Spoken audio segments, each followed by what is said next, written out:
Hi everyone, welcome to another episode of Sapna Rise. I'm Natasha Doshi and you're on the sixth episode of season 3. We are just waiting for someone really important and exciting to join us. Let him join.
Just a couple of moments and Durjoy Datta will be joining us.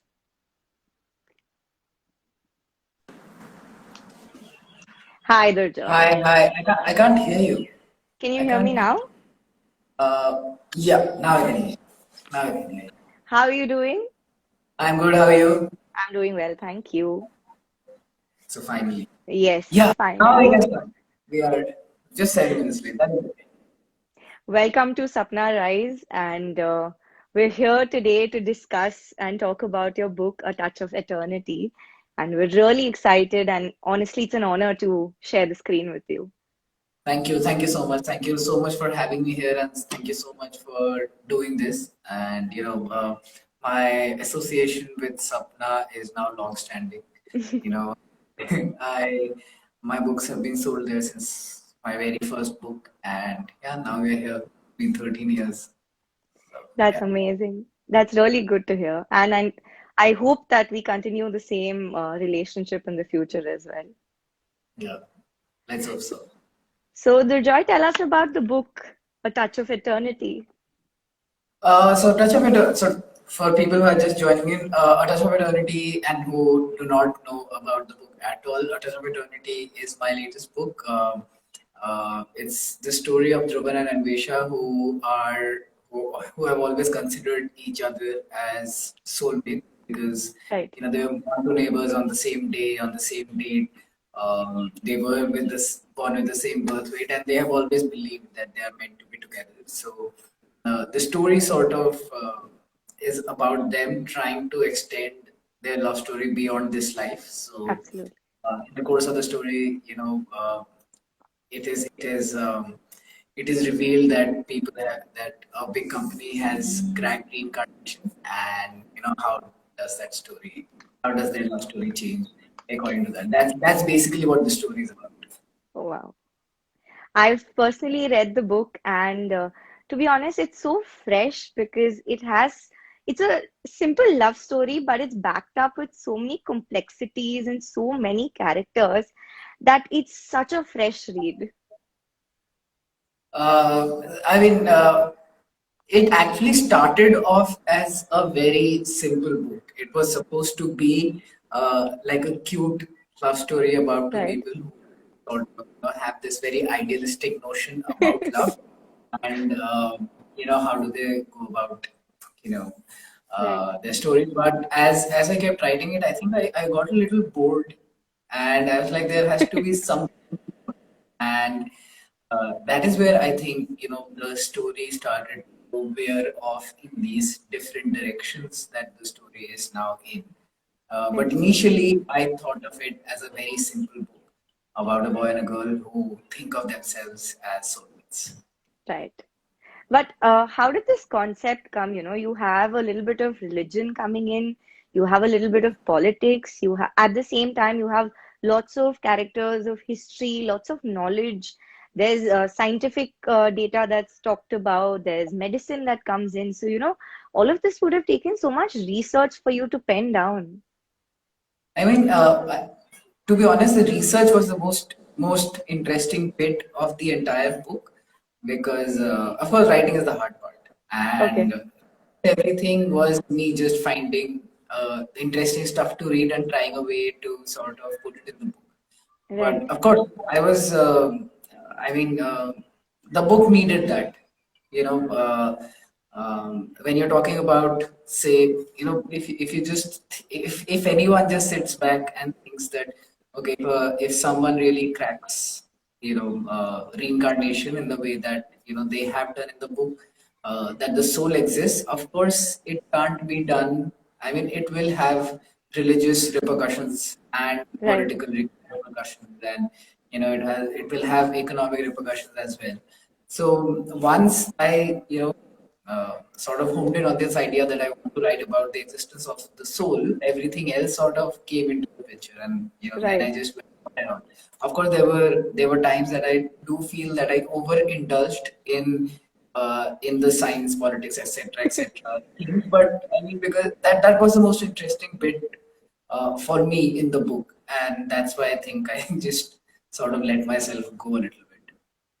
But in fact, it comes as such a nice take on the current situations because there are so many references that we read that are coinciding with certain characters that are present today or were prevalent before.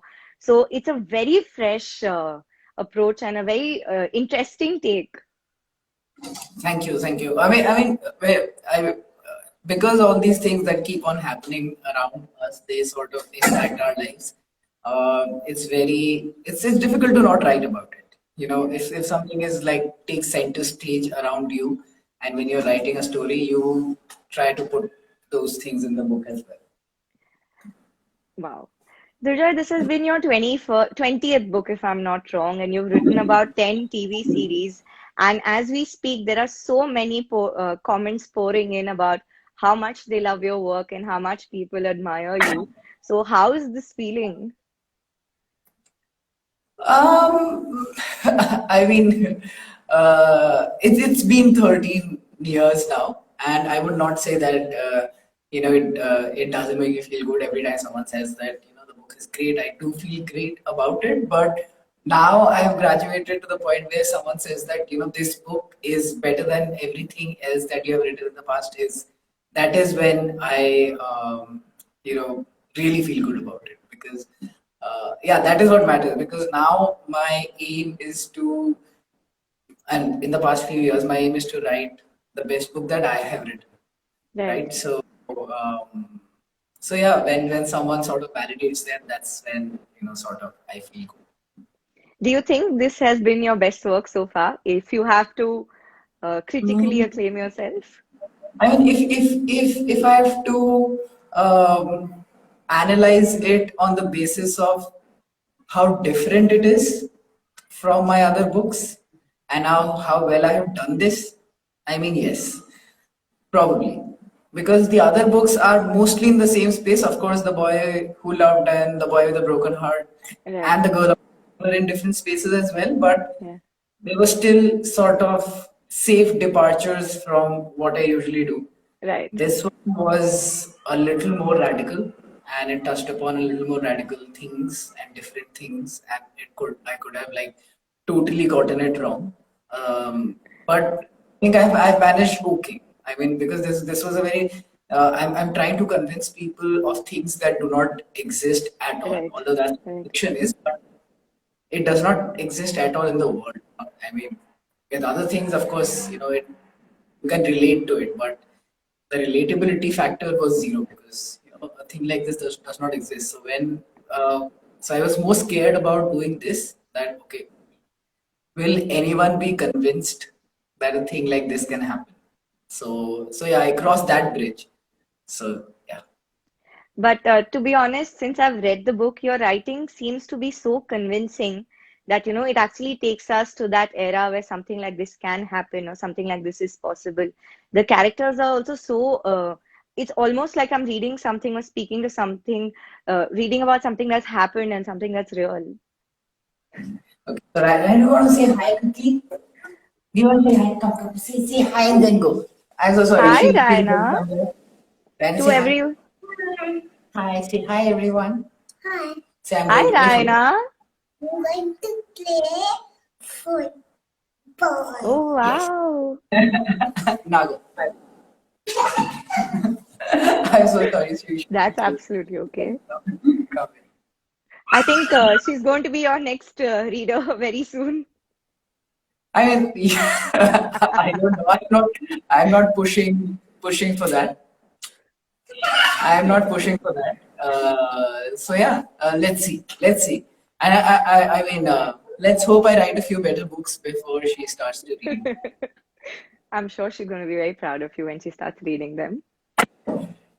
So, so yeah, where was I? Yeah, so you were saying that I was convincing. I mean, to be honest, every time I read it, I just kept thinking that I could go a little bit, I could do this a little bit Right. better. But Okay. then, of course, I realized that, this is a conversation that I can have with myself endless number of times and I will not be convinced. And then I keep reminding myself, perfection is the enemy of good. So if Right. it's good enough, if I'm a little bit convinced, then I'm okay. And then, of course, I sent out the book to a lot of people to read and sort of tell me that, are you getting at least a little?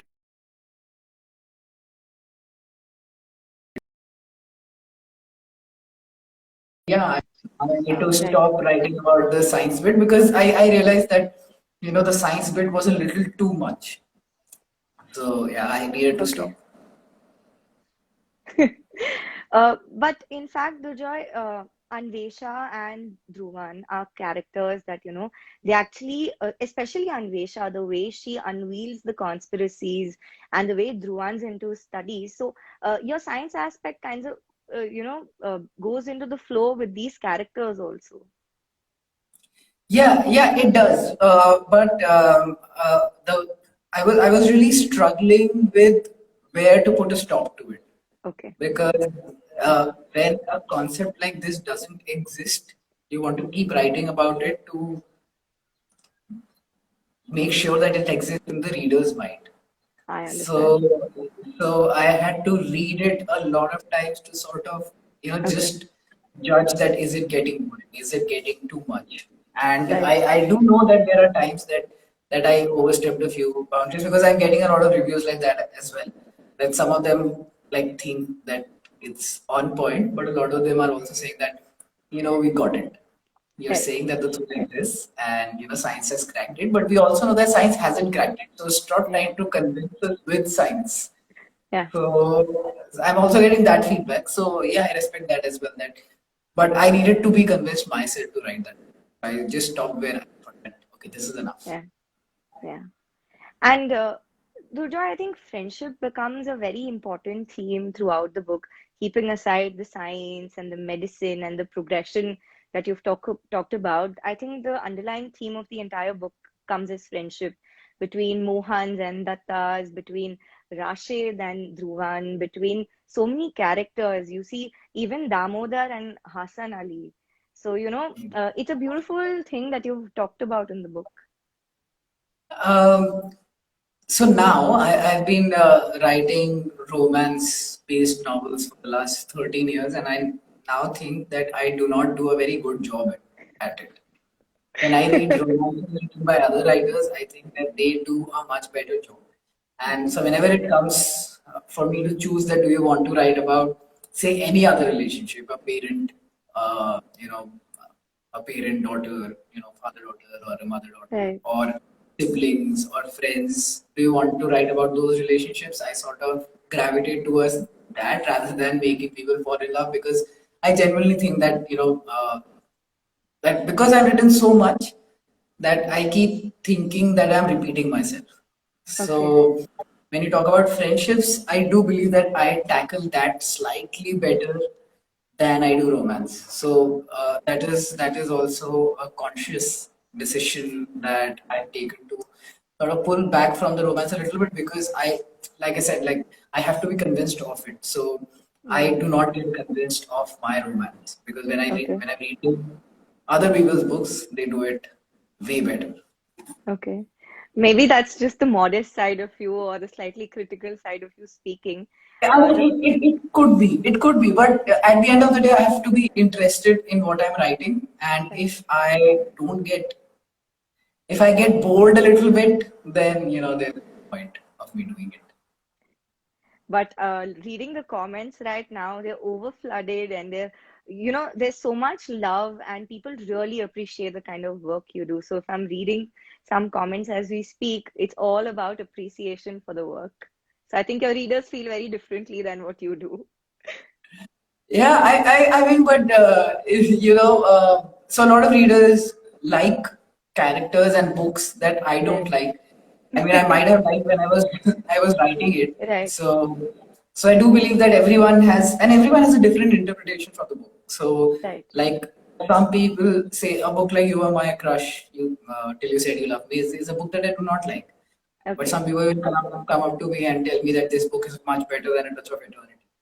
Okay. So it is something very difficult for me to reconcile myself with, because I really do not like this book. And A Touch of Eternity is something that I've finished just now. So I comparatively like it much, much better. Right. So every time, readers give me this feedback, I try to get out more from them, that what did you like? What exactly worked for you? Because in that sense, I can use that feedback for my next book. Right. Yeah, I mean, appreciation feels great, but if it comes in a more in a form that I can use, it's even better. I get what you mean. But Duja, you've got in the Bengali roots. There are so many characters. There's a beautiful dark nam that comes in. I think, Duja, are you there? Yeah, slight. Yeah. So I was talking about your roots. You've brought in the beautiful Bengali culture. There's the dark nam that comes in, so many phrases. It's so nice to see you bring in culture as well while you're writing the book. So most of my characters, this was something that I was discussing a couple of days back with another in another interview, that there it was a criticism that all your characters are always in urban settings, and Right, they are either Punjabis or they're which is which is which is because I know these people intimately, because I've been right, around them. And for me, I think it's easier for me to sort of write about them, because right. I know the kind of characters that are in that family setup, and I like to bring that a lot in my stories, because anyway, I'm writing in English, uh, which is not the language we converse in our real lives, right? So Okay, everything, right, like if that right, story were to be happening in front of your eyes, majority of it would be in Hindi, Bengali, Punjabi, etc. So anyway, there is a bit right. of a disconnect. So when you do stuff like people talking in their native languages, or having an accent, or just describing them a little bit more, it just Yeah, grounds the story. And so yeah, I think that's why, I mean, that's why I do it, because as a reader, when I'm reading any book, um, if there are things like that that anchors the story to real life, it sort of works better. So yeah. Absolutely. Is there a message you would like to give out in Bengali to all your fans? There's so many of them commenting, so. My Bengali is very weak. Okay. I mean, when I go to Kolkata and I converse with a lot of people, then my Bengali gets okay. But I mean, চাইবো কি আমার books পড়তে থেকো আর আমি hope করছি কি আপনাদের সবাইদের আমার এই বুকটা অনেক অনেক ভালো লাগবে. That's I so don't know sweet. how grammatically correct I was, but yeah, there it is. Thank you so much for that. See, there's so many people saying that they actually understood what you said. Great. Also, Durjoy, throughout the book, there's, as we were speaking about religion, there's a very brief period where you talk about Hindus and Muslims, and at the same time, you show a lot of unity in the book. So Rashid's always been there for Dhruvan, and there's a point where Dhruvan actually gives his rings to Rashid, which is worth so much money. He just asks him to keep it and open his garage from the money. So, those interpersonal relationships are described so beautifully there. Has this been inspired by your real life, or is this something as a fragment of your imagination? Or is this something that you want to, inspire people to do? I mean, so I never write books to either give out a message or inspire them. I Right, write because I like telling stories and I right, really enjoy it. That's why I do it. Having said that, these are things that, I mean, it's not inspired from my own life, but I've seen it happen. And, uh, and since I live in Dubai, a lot of our friends are, Muslims from right. India, Pakistan, rest of the world, and I mean, there is absolutely no animosity. We hang out, we are, Absolutely. friends, and most of the hate that we see mm, is built up by people who have their own hidden agendas in that sense. I mean, especially our generation, which does not have any baggage of, say, violence in that sense. Like, we did Right, not go through partition, our right. parents did not go through the partition, their parents did. So it was okay for our parents to have that sort of, baggage and, sort of a little bit resentment. But we don't. I Right. mean, there is no point for us to carry that hate any longer. And I think that a Yeah. lot of my friends, I do recognize that I'm speaking from a place of privilege, but all the people around me are born into that privilege where they can see things the way they are. And so yeah, so I just wrote it like if you were to switch the religions, if you were to make them of the same religion as well, Yeah. when the relationship would still stand. But the one thing that I wanted to, of course, say through their equation is that it doesn't matter what faith you belong to, but it's imperative that no matter what faith you belong to, you have to question it in that sense. Like you have to question organized faith, be it Hindus, Muslims, Christians. There are bad apples in every religion, and it becomes your job to sort of question it. I mean, not hate it. And this is what I keep saying, that criticizing any religion is fine. Like Yeah. if I'm a Hindu, I can criticize Islam, but it has to come from a place of involvement and love. Right. Similarly, if I'm questioning my own religion, I can question it, but it only holds meaning if I'm like involved in my religion and I love it, but then I can also question it. So yeah, I think that's important because That's a otherwise, beau that's a beautiful perspective to have, actually. thank you. I would really like to ask you a very difficult question. Which character is the one closest to you? Is it Dhruvan or is it Anvesha? I mean, I have been writing for 13 years, and I have given every character in every book of mine at least some of my traits or Yeah. things that maybe I'm not, but I want to be. So both Dhruvan and Anvesha, they sort of uh, carry a few traits. Like Dhruvan, I used to think that my talent is giving exams, and I need to be like a normal guy who gives a lot of exams and then has a very stable career, etc., etc. But a part of me is also Anvesha who thinks that education is overrated and what you learn is learned by yourself. So since they are half my age anyway, I can like hold to ideologies in my 35-year-old body. So yeah, I relate to both of them in different senses. So, yeah. But Anvesha is such a smart person. At the age of 4, she's manipulated her parents not to separate the two of them. Certain instances are so cute. Yeah, I mean, it was only after I wrote it and a beta reader sort of pointed it out. They said that, isn't she too smart for a 4-year-old? Yeah, And I was like, yeah, she is. And the only reason why I didn't change it because there was one version of the story where, you know, Dhruvan and Anvesha were not only soulmates in the sense that they were born, etc., etc., yeah, on the same time, but they were actually soulmates. So they have been together for centuries at an end, yeah, and Anvesha sort of remembers a lot of her previous lives, yeah. and that's why she's a little smarter and precautious. So in one of the versions, this was the story, and that is when all the smartness of a 4-year-old came into the picture. Of Okay. course, then I changed all of that, but I realized that if soulmate as a concept exists, Hmm. then there could be people who remember a little bit more than other people, and that's why they end up being smarter than other people at the same age. So that's why Right. I didn't change. Yeah.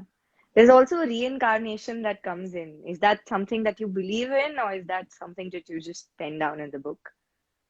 So this is where I stand at in regards to reincarnation is that it is such an easy concept to believe in, Yeah. right? We do not want to believe that when we are dead, it's just over. We Right. just came, we lived for these many years, and now we do not exist. Like after a few years, we do not matter at all. Uh, a more digestible truth is that we have a soul and it gets reincarnated and we don't remember anything, but we exist. That's easier to believe in rather than saying that okay, your life is meaningless because you're going to die and no one's going to remember. Right. So in that sense, I find it very easy to sort of believe in reincarnation. That is where I stand at. Okay. That's interesting. We have some audience questions for you, and one of them was really interesting. So Pushti is asking us, which is the book that you never expected will get so much fame and acclamation?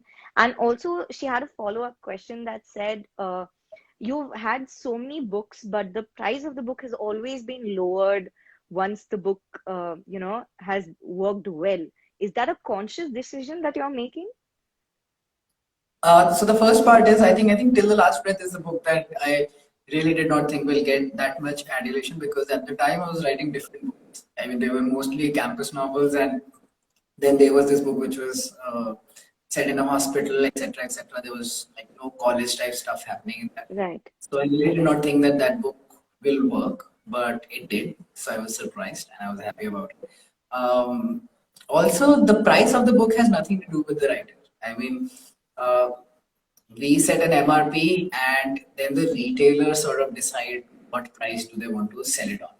So, I mean, I have no say in it. I don't even have a say in what the MRP of the book is. So Right. just write the book, and that's where sort of my entire involvement ends. But Dujo, you've been an engineer and you've had such a long journey where you studied and then you actually quit your job to take up writing as a full-time writer. So how has that been? And has it been difficult to kind of establish yourself or any thing that you would like to share with our readers about your journey? So, so I picked up engineering because, everyone around me was studying to be an engineer and everyone in my family was doing engineering. And at 15, I mean, you can't really make a very great decision at that what are you going to do for the rest of your life. So I thought that I made the easy decision of doing what everyone else is doing, which was engineering. It's Okay. not that I absolutely hated it, it's just that I wasn't very good at it. Okay. And I did not enjoy it as much as I thought I would. Okay. And when I wrote my first book, I realized that this is something that I really, really enjoy to do. But of course, I did not have any precedent of writers around me and saying that this is something that you can pursue as a career.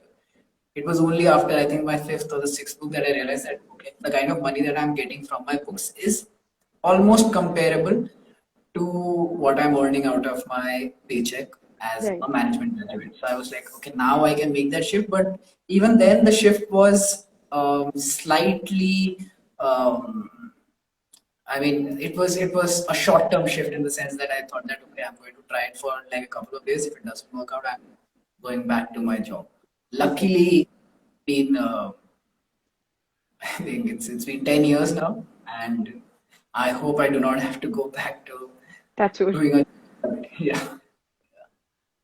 So that I think by the looks of it, I don't think you'll have to do that because, again, as I said, your books are so well received, and with the comments that are flooding in, I can see the love that you're receiving.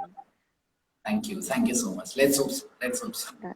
I think it will be safe to say that you're the heartthrob of India in terms of authors and the kind of fan base that you have. Now, I mean, all these tags were great, but now I'm too old to hold these tags anymore.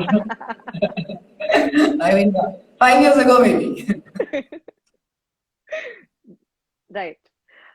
Also, there are so many questions about what you're going to write next, and you've already written, I think, in a span of 12 years, you've written 20 books. So, has that, you know, pushed you towards having a writer's block, or has it been easy for you? What's the next plan? So, I mean, I believe writer's block is just procrastination on steroids. You just don't. I mean, the writing is a job that's so it's filled with self doubt, and when you have so much self doubt, you try to not do that thing that you're supposed to do, and Right. yeah. So I suffer through writer's block, but I think I can work. I mean, I can work myself through it. I realize that sticking to a schedule helps the best. Right. That you have to write every day, and even if you think that you're writing badly, you just have to sit down in front of a laptop and keep writing, and Okay. eventually you good ideas, etc., etc. So that is what I believe when it comes to writer's block. That you just have to keep writing. Right. And as far as my next book is concerned, I do not know. I took a really long time in writing this book. I think it had 1.5 years to finish this book. So yeah, I'm still trying to experiment with ideas, and I've started writing it, but I do not know whether I'll complete those ideas and whether it will form a complete book. But I've started writing. Let's see. Wow, that's quick. I mean, that's the only thing I do. I mean, if I'm not writing, I feel like I'm not doing anything. So, Yeah. and I really enjoy writing. So, yeah, I look forward to writing a new story. So, yeah. Wow. That's, I think, a lot of respect for that because what I've always seen is there is a gap between two books and, you take some time to refresh yourself. But with the work you've done, that's really commendable. Thank you. Thank you so much. Joy, anything you'd like to tell our fans and aspiring writers in terms of any tips and tricks that you have up your sleeve for writing and being a successful author in the current generation?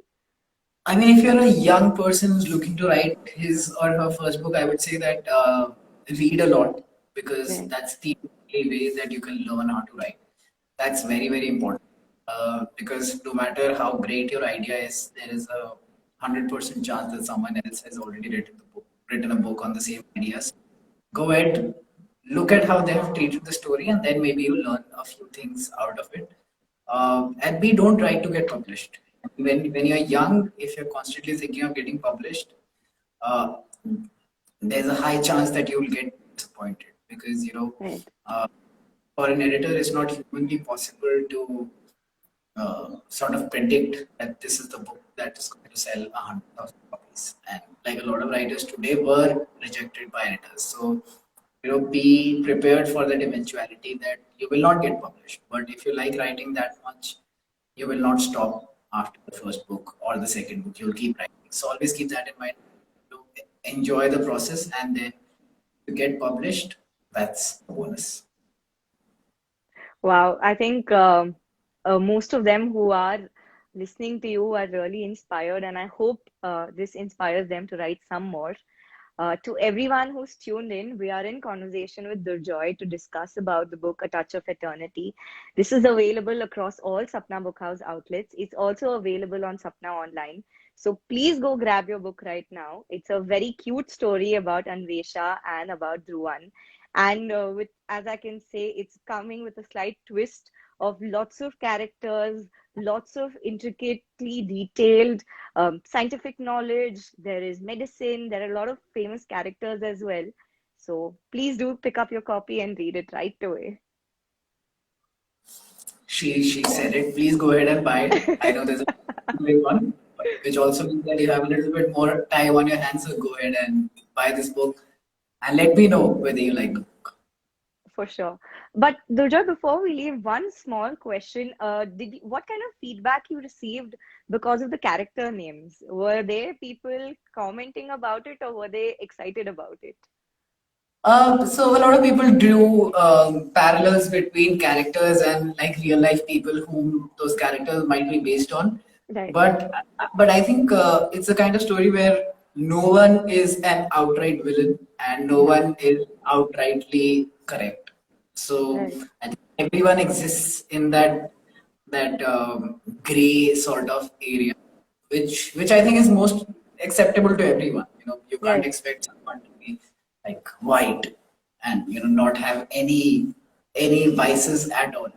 So a lot of people like they reached out to me and said that okay, this character is based on this person, Yeah. but they were very polite about it in the sense that they Okay. understood the motivations of the characters are in place. Yeah. So a lot of people recognize the characters. That's really nice. And those characters, as I said, come with such freshness to the story because the plot is very different from what's happening in reality. Yeah, I mean, those this I treated the story in a way that what if like this reincarnation becomes a reality tomorrow? Who will be the major players? And let me tell a story about the fictionalized versions. Yeah. Yeah. I think that is one line that will make most of the people pick up the book and read it because there's a surprise element that comes towards the end. At least I was blown away with the ending. Thank you. I'm getting mixed reviews of the ending actually. I mean, people thought that something else is going to happen, and I keep asking Yeah. them, "What do you think is going to happen?" Not gotten a credible answer, but I'll let you know. It was unexpected. Yeah, that I can say because you know how it was. What I Yeah. think the perception of people is going to be towards the end, but this came as a surprise. It was nice. I mean, I also thought it was pretty cool, to be Yeah, honest. and since it's something that's not possible, having the idea that you've come up with, it's very interesting. I mean, I thought so. I would love Thank to you. see. Thank you for being on my team on that one. I would love to see something like this happen in reality, and having. That would be fun. That would be fun. Yeah, that would be very fun. But at the same time, it could be a little creepy because you don't know Be what's very happening. creepy. First of all, if they say the soul exists, it's going to be so creepy because Yeah, all the instances of um, when people say that I remember my past life, we think that okay, this person has gone crazy. It yeah, means that all of those are true, which which makes it. I mean, the ramifications are so many that yeah. it's going to be terrible if something like that happens. Right. And especially in the book, there's one line and there's a part where, people are conversing and there's a conversation about transferring of data from one brain to another. So if Yeah, that comes to happen, that happens. Yeah, it's going to be crazy. Yeah. yeah, True, true. That is why the book was so interesting for me to write, yeah. and not the love story, but what if all these things happen? Yeah, but you've managed the two very well. It's not taken away from the characters. At the same time, it's very well balanced where both of these things go hand in hand. So I must commend Thank you you, on that. thank you so much. So, any parting words, Durjoy, to all your fans and to everybody? The parting words are, first of all, thank you for joining in, whoever did, and thank you for having read my books in the past. It's very important for you to pick up this book as well because I've given it a lot of time and love and energy, and I really think this will be worth your time. So please go ahead and buy your copies from a bookstore near you, preferably Sapna if you're in the area, but you can also buy the book online. So yeah, I mean, read the book and let me know how the book is, and do recommend it to all your friends because I seriously believe that the best marketing plan for any book is word of mouth. So I hope you guys buy this book and like it. Absolutely. Please go ahead, buy the book. And Durjoy, I will not be able to take everybody's name, unfortunately, but there are so many fans who are pouring in and giving you their love. So, wishing you the best of everything from Thank all you, your fans and all of us at Sapna. thank you so much for doing this. Thank you, Thank Durjoy. you. Thank you for your time. Bye. Goodbye.